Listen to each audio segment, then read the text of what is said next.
Hello, it's Adam from the future doing an uncharacteristic intro for one of these mentoring sessions, but I had the wrong layout set for the first 5 minutes of the video. And rather than show some text saying that because of how jarring it would be for 5 minutes, I just wanted to point out that eventually this gets fixed. We have the typical layout here and it's just a normal mentoring session at that point. Hope you enjoy the session. Thanks for watching. Bye. Hello, hello.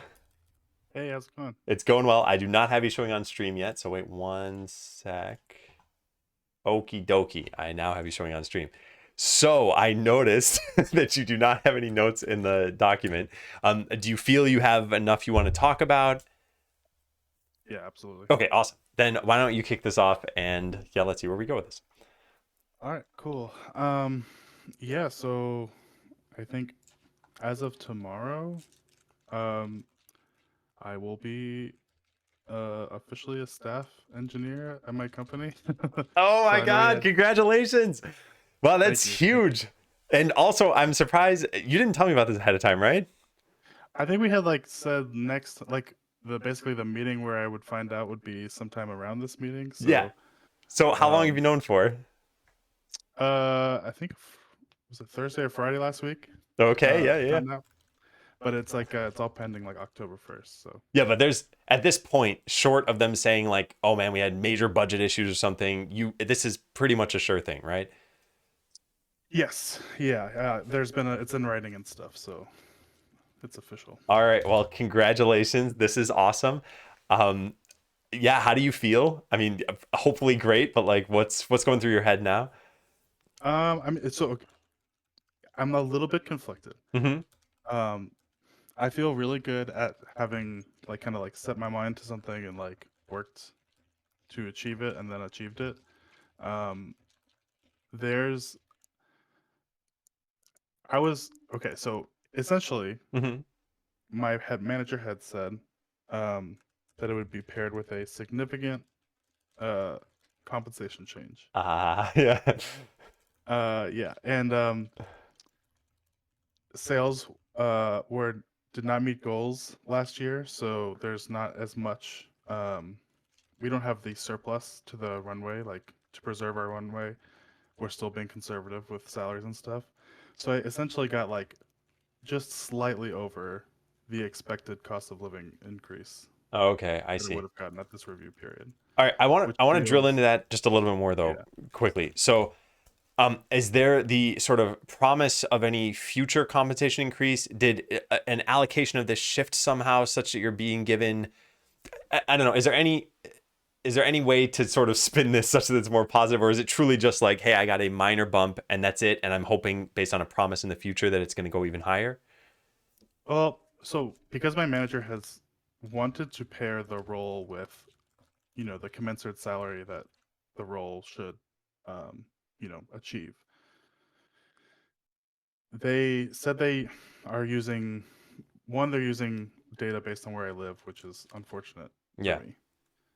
Two, um, the they don't have money to throw around right now. yeah, But it is under what he wanted to offer, by a significant margin. So it's kind of paired with like I'm stoked that I achieved this thing, but then I have like kind of like the disappointment of, we were planning on, reevaluating some family decisions and stuff like that, and it's kind of, you know, it changes nothing essentially. yeah. I see. Oh boy. Okay. Well, let's think about this. One is that with the title change will come the outward title change as well. As in, you could write this on your resume that I was a staff level software engineer, which is something you'd always been considering of, I want to keep my interview skills sharp. I want to get to this level. It'll look better at other companies. That part is at least still true because they won't know about your pay. And if they ask you, you certainly don't even have to share if you don't want to. Exactly. With that said, I think time in role matters to some extent. So I don't think you could just, quit tomorrow or something and say, okay, well, I made it as a staff, which I guess this doesn't happen until October anyway. But Yeah. yeah.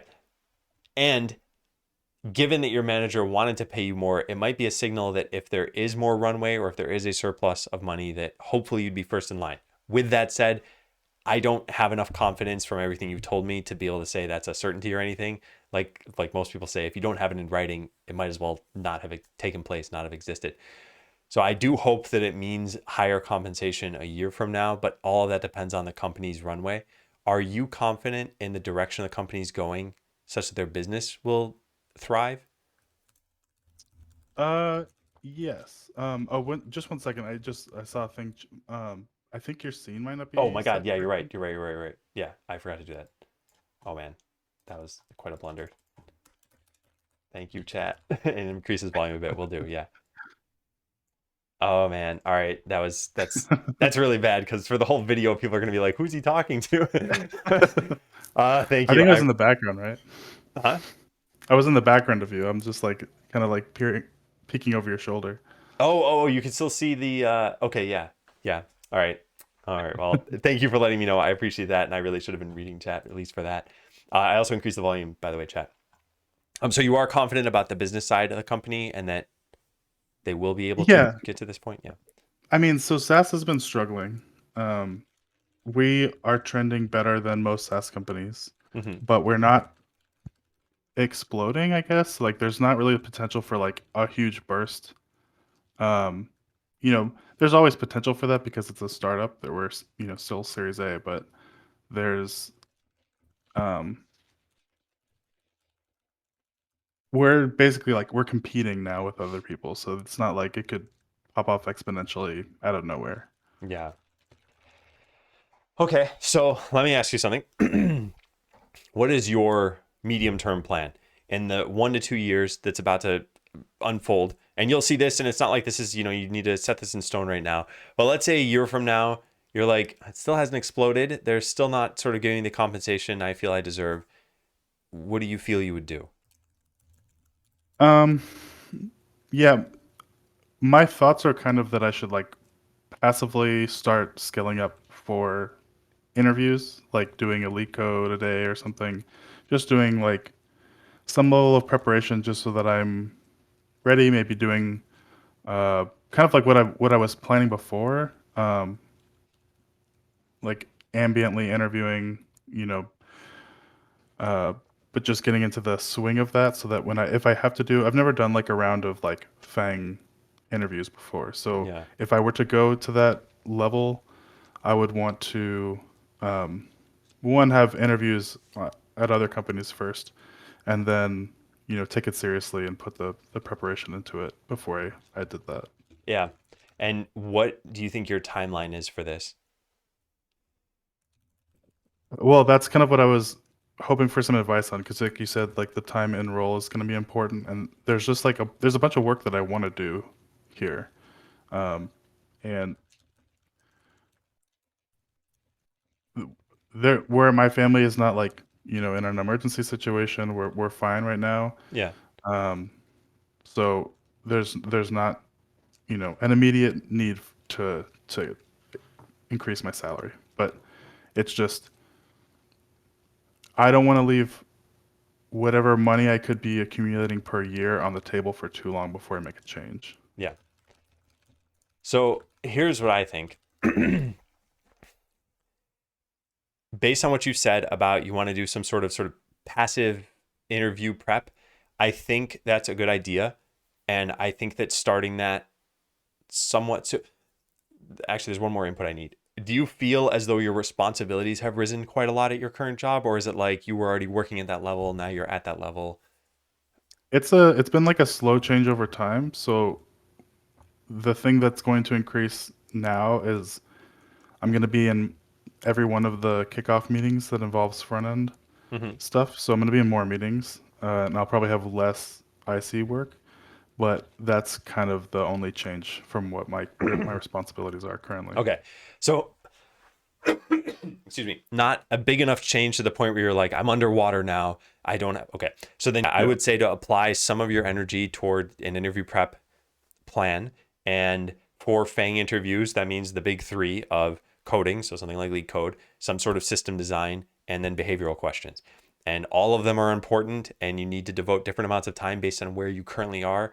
And all we did is a one system design interview. So I would say definitely do more mock interviews of all three types and make sure you're prepping for all of them. So maybe not just leak code, and maybe not like leak code for a month and then put it off and then start behavioral stuff and then put it off and then do system design. So some plan for tackling that. And then after, I would say it'll probably take you at least a couple months to feel ready.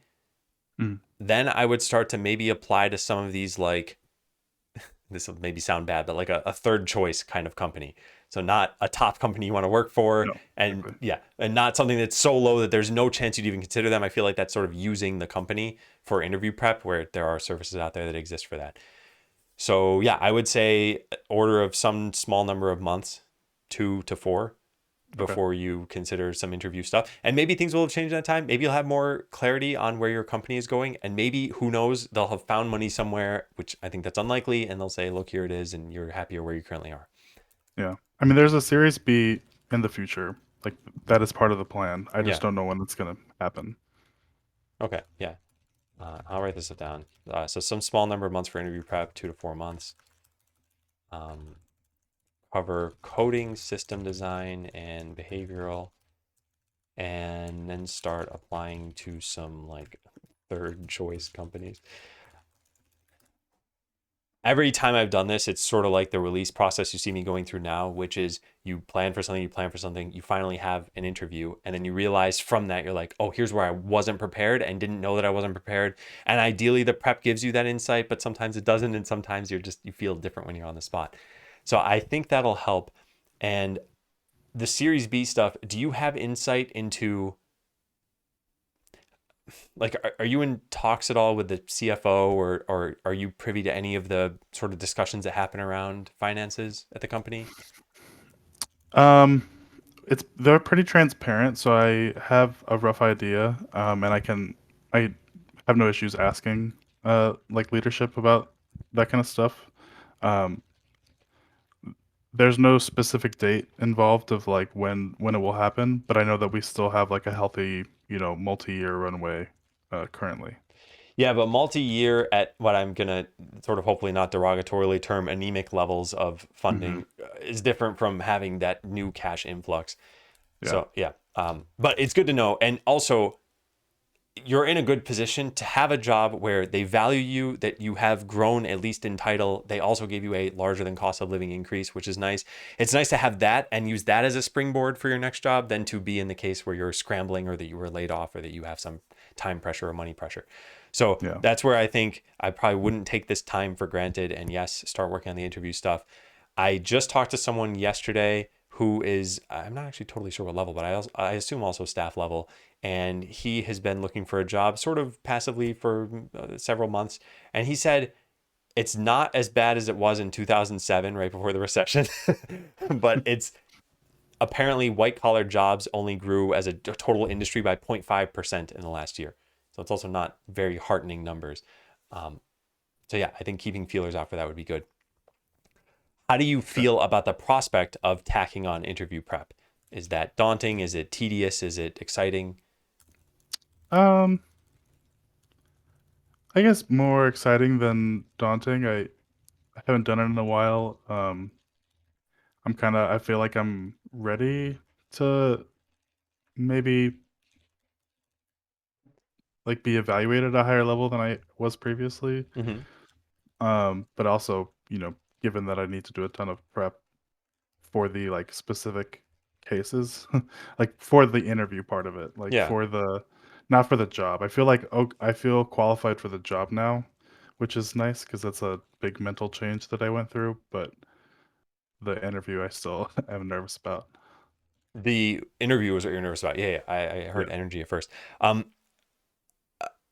There are a couple things I would say about this. One is that interview prep, if you do it long enough, will get to the point where it's not fun. So there is a lot of mental management you have to do to make sure that you're still motivated. And I think like bare minimum is cap the amount of time you're spending per day or per week, so that you're not like, oh, here's another 12 leak code problems I have to do. The other thing is, the reason you're doing it is to get better and more comfortable at interviewing. And I think it's natural to fall into a case where you're like, I want to complete problems. So I'm going to tackle easier ones or ones that I know so that I can get that sense of satisfaction, when that's only part of what this is about. That is part of maintaining your motivation. But a lot of it is making sure you're filling in the gaps, because you could be asked anything during an interview. And if you pick your 5 worst interview prep questions and you happen to get those 5 on the day of the interview, well, then you failed the interview. So, yeah, I think a lot of it is that mental management. I think the other thing about interviews is the sort of nervousness aspect. And unfortunately, I think the best maybe antidote for that is to just do interviews.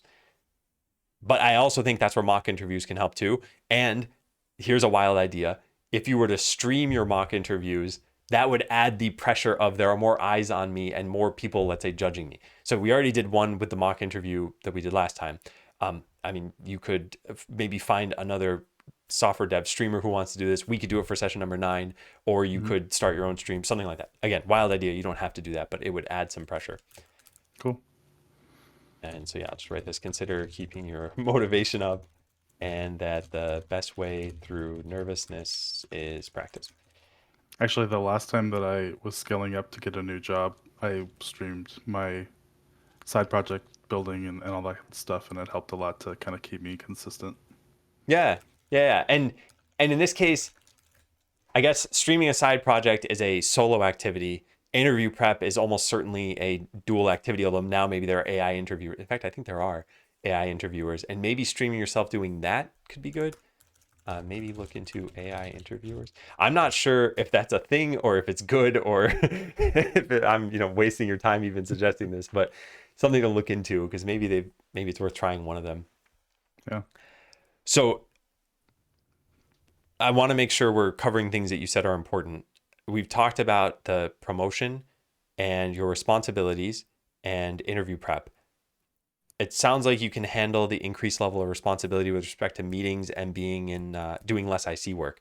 You had also told me multiple sessions before this that a lot of the sort of value you felt you were adding was tied to IC work and points. So how do you feel on that front in this changed realm of being a staff level engineer? Do you feel like you have the validation that you need? Do you feel confident in your role? Yeah, like over the last like 6 months or so, the stuff that I've been doing has shifted less from like they would give me the odd project to kind of like get done at a you know get done and get done well, um, but usually it's been figure out some hard stuff and then provide kind of like leadership for the lower level devs and um, so yeah, I mean, I think it's already shifted in terms of like the balance of what the work is going to be. So I'm not, um, I'm not, I'm not concerned, I guess, in terms of like losing the point delivery. We also stopped factoring that in retros and stopped even looking at what the points were because we had I had kind of voiced that uh, nobody uses the same scale and it's kind of a silly metric. Yeah, I think that's good. You're saying they did that for everybody? They stopped factoring it in? Yeah. Yeah. And generally it's been well received? Yeah, I mean, it's kind of like what they really care about is projects getting done. So like the points were just like an arbitrary metric. We do, there's always like a desire to figure out when something is going to be done, and that's kind of the thing we're still guessing, but it's like less based on points and more based on, you know, doing a really good spec Yeah. eventually. Okay, I think this is good, but I think why this is good is more than just the face value of, hey, we're in a state now that people like, which is you influence this, you voiced your concern, and as a staff level engineer, I think this is now actually kind of your responsibility to do when you notice any systemic issues to be like, how do we fix this? I have a solution, not just the problem. So I think that's a lot, and you mentioned this yourself. You're getting work of how do we solve these big problems, and I think that's what your task kind of is. So it's good. It's good that you feel good about this stuff, and uh, you also have a safety hatch backup plan. So Yeah. so work, it sounds like, is going pretty well. I had some kind of general questions here, but I want to have you still steer this for a little bit longer. What else is on your mind? Um, no, I mean it seems like the work is going well. Like engineering has delivered so much in the last like 2 quarters or something that like marketing's had a hard time keeping up with the output. Um, so good position to be in from the engineering side. We're kind of I think we're still adding people. We just added another mobile and another backend engineer, so the team is still growing gradually. Hmm. Um, yeah, the I just did a big refactor that I think kind of clinched the title change at least. Yeah. That was like I made something when I first started, like over 2 years ago. It was like this big editor, and it just kind of like accumulated complexity over those 2 years, and it became brutal. And I did this big refactor where I removed like a ton of the complexity, and I wrote like a document about how we should be making these things in the future, and I did like a Excalibur diagram of like how the data loading and persistence works and stuff. And um, there's a lot of good feedback from that, and my manager was pretty pleased because it kind of, you know, we there's so many members on our team now that like everybody's building these forms that are pretty similar in different ways, and Hmm. if we could kind of align so that not everybody has to make the year and a half of mistakes that I made before I figured out how I should be doing it. Well, and you mentioned this sort of thing about how there are lots of components. You wanted to make them consistent. People are still just kind of going off, making their own things. I'm glad you're able to cut through a lot of this and make changes and that it's being well received. I feel like both of those things are important because you doing work and then it just kind of going into the ether also doesn't really feel good, even if you're proud of the work, because it's like, why am I doing this for the company? You want the company to be able to benefit from what you do. Yeah. Um, what do you want to focus on from mentoring then in this session and the next session? Um, I'm not sure. I don't think I guess it'd probably be better put towards um, interviewing.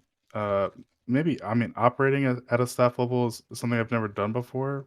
I've kind of gradually gotten to where expectations are, um, but I don't know like the ambient things I should be caring about because there's there's another staff engineer. Actually, there's two in the backend team now, and they kind of work differently, and I don't think I'm supposed to work like them either. So there's not really a clear, um, you know, example within the company of how it works. I know what I'm doing and kind of like what I've been assigned, but the other, the one that's been here for a long time, kind of um, keeps track of a lot of things Hmm. and kind of takes care of them when he can. Um, and that's something I probably need to fall into. Um, I am paying attention, and that's part of the reason why I'm going to be in all the kickoff meetings is because I can kind of help people, know that something else is being built that has, similar work or something like that. But yeah, I just don't know like what are the non-explicitly outlined things for this role that I probably should do as a practice, especially if I want to operate on the level where I could slot into a bigger company and, Yeah. my skills would be the same. So here's kind of how I look at things, and keep in mind that this is different at every company. But as you grow in seniority, the very first thing that should sort of be addressed is your independence, and that part of that means building your skills so that you can eventually just be given a task and go do it. Once you hit a certain level, though, I think you're the one who sort of comes up with tasks for other people and then get them to go do it, which can mean any number of things. Guiding them at first, leading them, showing examples, making a prototype, whatever it takes to do that sort of thing. So, a very small example of this is, I don't know if anyone asks you to do that big refactor of your editor that you had, but you identified the problem. You also happen to tackle it yourself. In the future, it might be you just identify these problems and come up with like the most bare bones of solutions so that people can take it from you and do that. And you mentioned this other staff level engineer having essentially a backlog of tasks that they're tracking. You'll need that.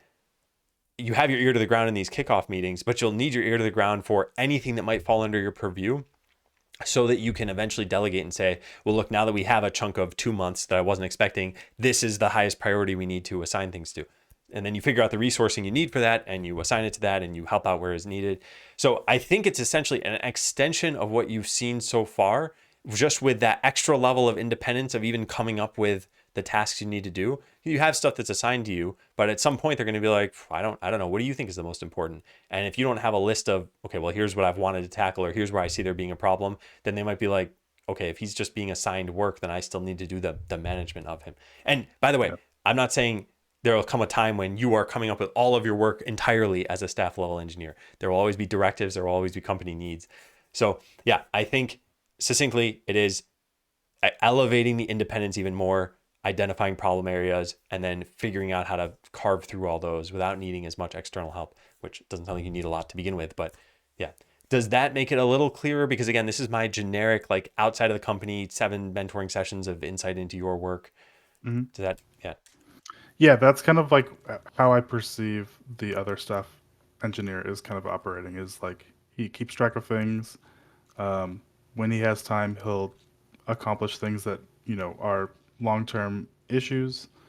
Um, you know, he'll delegate when necessary, and he'll kind of like elevate things as they become more needed. But he kind of just is like, other than that, he takes a small amount of regular work, but he's also just kind of like watching everything. Yeah.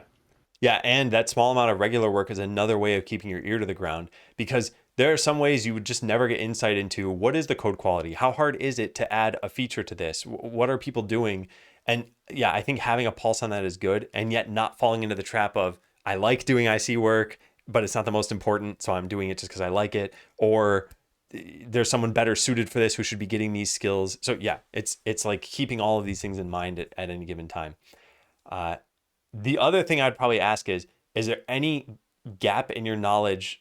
Let's say you weren't doing IC work, then you might not know how healthy the code base is. Let's say you're not in these kickoff meetings, you might not know what features are coming up. Is there any other realm of darkness right now that you have where you need insight? Do you have any awareness of that? Um, Kind of the way our org is set up is product kind of works independently. We used to be all kind of together and we used to iterate a Hmm. lot. Recently, we've kind of split back up again because we now have a head of product. Um, so they've kind of become more separate.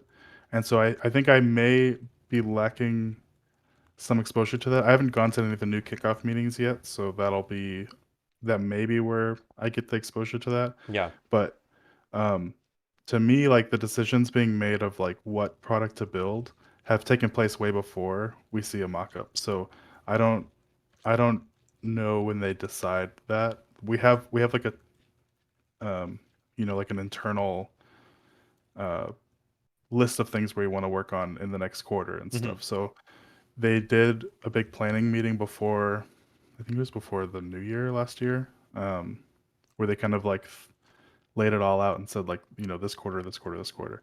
And it's a rough plan, but things have already been injected um, from there. So I don't know where these talks are coming from, and that's probably what I'm lacking to be holistic. Yeah. I would say that it's a skill to figure out how to get the insight you need without spending a ton of time. Like you could join every single one of their meetings and then spend an extra Yeah. 10 hours a week, and that would be terrible, right? And part of this could be getting some sort of feed going, not literally a feed, but someone who's just emailing out saying, hey, here's the product decisions we made, maybe meeting notes or something. Getting something like that going so that there is insight without that same investment. But typically people won't do that unless there's a problem that they feel they're solving by doing that. So in their minds, this is a you problem. You need to do your job better. So you need our whatever meeting notes or something. So I would say that it's not like it's entirely on you to navigate. You could talk to your manager and say, look, this could be a problem. I don't have insight into this. And when we only get these, what did you say? You only, uh, which product to build are taking place right before seeing a mock-up. Yeah. So you get a mock-up of a product and you're like, what? Like, we shouldn't even be building this. For you to be able to change the course of things means you need to be in that loop somehow earlier. So yeah, Yeah. I would try to look into how to do that. And but yeah, any thoughts on? Yeah, I mean, I see that I need to be in the process and on some level. I think the problem is like, so I'm in the product channel, like in Slack. Hmm. I can read the things.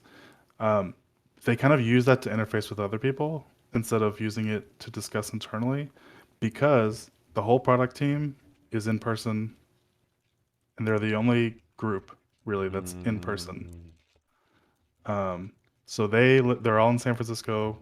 Um, and they're all in a room together every day, pretty much. yeah, that's tough because no matter what, you'd be fighting the headwind of, hey, like we had this conversation already. Now what? We got to have it a second time and write it down. And Yeah. Or yeah, like, can you talk in a Slack, or like can you talk in something is like a okay, let me slow you down.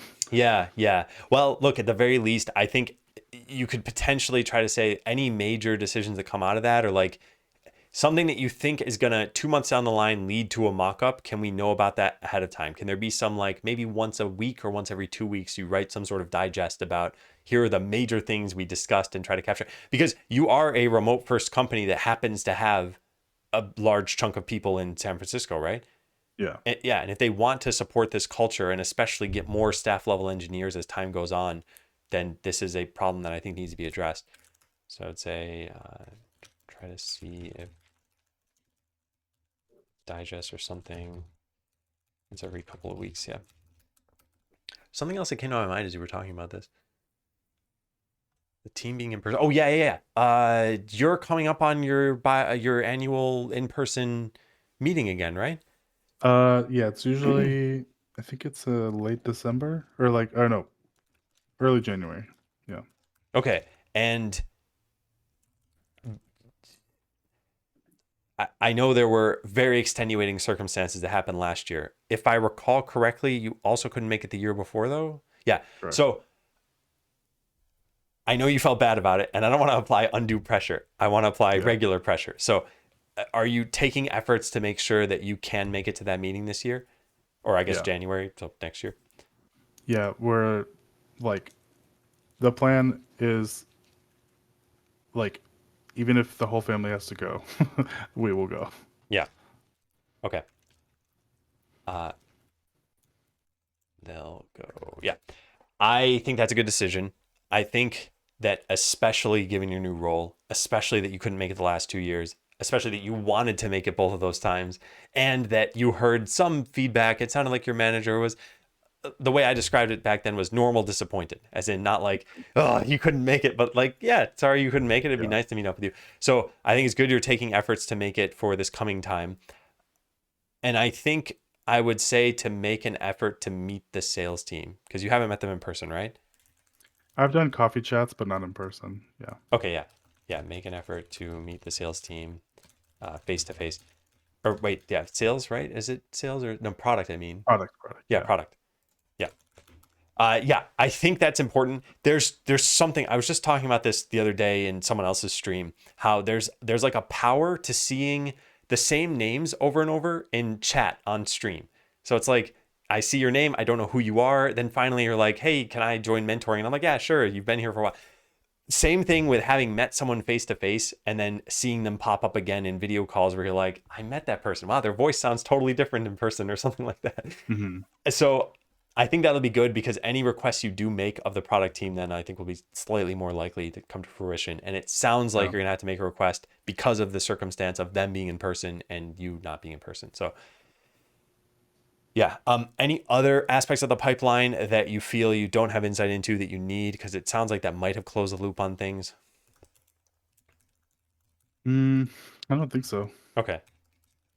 Um, as a general note, if you somehow found out 6 months from now, hey, there was a decision that was made in, widgets creation territory, I'm just making something up, and I wasn't in the loop on that. Well, now you have insight that you need to be in the loop on that, and you Right. make the changes to get that worked out. So cool. Only products on the radar. Yeah. So you mentioned how to act at staff level, and then also the sort of interviewing skills. And I want to make sure I'm leaving no stone unturned and not trying to, steer things too much. It's not like I'm trying to end early. I just want to make sure that I'm giving you value. So, Yeah. interviewing skills, what is your battle plan for that? You mentioned leak code. Anything Yeah, else? I haven't done lead code in years now, so it's something that, it's probably going to start really rusty, and I probably will just need to get on a regular cadence. Um, what I did before was, allocate an amount of time or an amount of problems to solve per night or per week, Hmm. and then I've been really successful with time boxing. The kids will kind of eat up the all the available time until they go to sleep, and then so I just kind of like assign a couple days a week to dedicated time usually. But if I want to do like a daily one to keep it fresh in my mind, I can do that too. Like just assign 30 minutes to try to solve a problem Yeah. every night. And I think part of the nature of solving problems is that sometimes you can will your brain to solve a problem, and sometimes it's in that backup time. You're in the shower and you're like, oh my God, that's how I should. So I Hmm. think spacing it out a little bit is probably good. I also think that you, just like how I mentioned, if you didn't have insight into the widgets creation team or something and you realized there was a problem, you would do something about it. With leak code, it's if you realize, hey, I'm getting graph problems and I'm not able to solve those, it's like, well, you should probably steer toward graph problems and at some point branch out into external resources. When I was doing this last, I found a bunch of MIT lectures for the area I needed, which happened to be dynamic programming. So they were super high quality. I was not expecting to ever go look at college lectures after being out of college, and yet I did. I thought they were good. And there are also communities devoted to some of this stuff, and you could probably peruse those too. So I just say make sure to keep an eye on. The whole point of this is to make sure you're prepping, and if you don't feel like you're actually gaining ground on that, that your prep needs to be addressed. Makes sense. Okay. System design. If you were to work for a, let's say just a FANG company, let's say you wanted to go work for Meta or Amazon, whether or not you want to, do you have an idea of where in those companies you might want to work? And I'm speaking sort of generically. So like cloud, like systems, some internal facing product. Do you not care? Do you want to work on front end? Like, what are your thoughts on where you'd want to be? I mean, front end has kind of been my specialty throughout my career, so probably something user facing, whether that be external users or internal users. This doesn't matter. Just like I like interfaces. Okay. If you were to switch. Yeah. The reason I ask is because I think that the interview process is sometimes divorced from the actual team you'll work on so that there's a standard like you work at this company so you could take on any role that we might have for you. But jobs have changed their stances on that over the years and I think even Google used to hire for the company and now they're hiring for individual roles. So it's hard for me to say that what I'm about to say is totally true anymore, but if you were hired for the company, they might still ask you things like, can you design a cloud platform, even if you're not working in cloud stuff necessarily? Um, anyway, I think Yeah. you'll need to also do this sort of meta research on these companies you eventually want to get hired at. What are their interview processes like? Because I think that's a good amount of information to arm yourself with. Yeah, I think I have some books on a list that I can order from Amazon too, in terms of like the system design interview and stuff. Yeah, yeah. The companies themselves typically have a lot of resources they'll share with you, and those resources are usually just the company's website with some explanation. Like Google had a whole bunch of videos made specifically for, hey, you're about to interview for us. What should you expect? And they had like an example whiteboard interview and you can usually ask the recruiter, hey, is this going to be a bunch of whatever cloud system design versus front end system design versus some other embedded systems or something like that. The reason I say that is because software as a whole is such a large field that if you were to go study all different kinds of everything, you'd probably feel like, oh, I need 6 months of Yeah. one problem a day or something.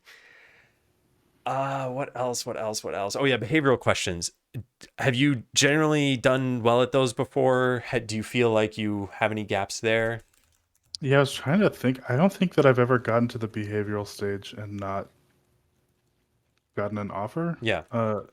So I've never gotten negative feedback on that. Okay.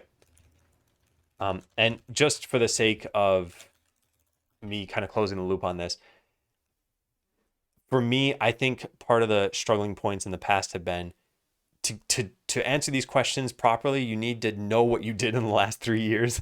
And some people, Yeah. they just remember that stuff and they can speak about it. But for me, I actually literally needed to go back and be like, what projects did I work on? What were the learnings? What were the difficulties? What questions might they ask me? How can I weave this in to these answers? And yeah, if you got a grip on that, or if you're going to prep for that, then it's totally fine. I think no real issues there. Yeah, I keep a doc. Yeah, good. Yeah, keeps doc about the things he's working on. Okay, I don't think I have anything else that's worth talking about here, given what you've talked about so far. Because I had some things about the refactors, which you had talked about, testing in general and how junior engineers are doing. But it sounds like whatever is going on, you're not super concerned with it. You're feeling confident. And then staff level work, which now I know you are staff level. So, any other things on your radar? Any other thing you'd like to discuss? I don't think so. It's kind of like it feels like full circle over the course of our conversations, but there's kind of like a next phase now that I'm here. But yeah, I'm not sure. I don't have anything specific. Okay, yeah. And part of my sort of exploratory questions are to probe and see, is there something that's a problem that you might not even realize is a problem? I'm not getting that sense about really anything. And I don't think you've been so private that you wouldn't be sharing it. Mhm. So in my mind, things are going well. You were just promoted. I recognize that the compensation isn't maybe what you would have liked for it to be, but you have a plan on how to move forward at the current company and also how to move forward outside of the current company. So it's like you sound like you're covered on most bases. You're not fretting about anything. You're not stressed about anything necessarily. You got a plan to go to the in-person meeting this year. It's like you got your bases covered. I think you're doing a great job. And yeah, when I think of, if I were to sum all this up, and I don't have it all in my head right now and hadn't planned to do this, but some of the issues that you had struggled with originally were things like, where do I find validation in this world of changing responsibilities?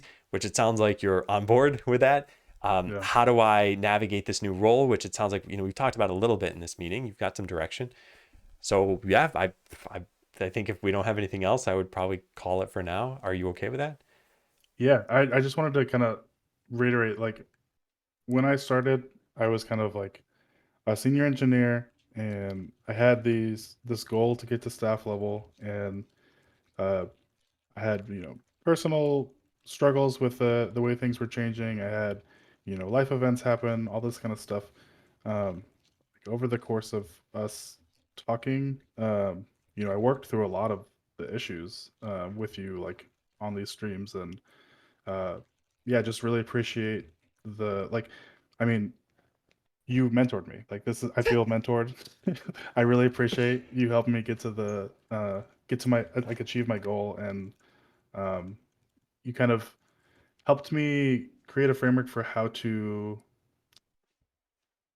tackle problems in the future. Is kind of like how to think about things like systemically, and you know it's like therapy, uh, plus the software, you know, framework essentially. Like It there, it's nerdy therapy. yeah, it is. Well, But yeah, look, I'm just really appreciative for everything you've been able to help me with, and all the time we spent together. yeah, thank you. And by the way, I guess technically ending this session early, but I'm totally happy to do the ninth session that we talked about. And if you want that to be interview prep, just let me know ahead of time and I can do that. Okay. I'm glad you got value out of this stuff because I think I've always said my number one goal was just make sure the mentee is getting value, whomever it is at the time.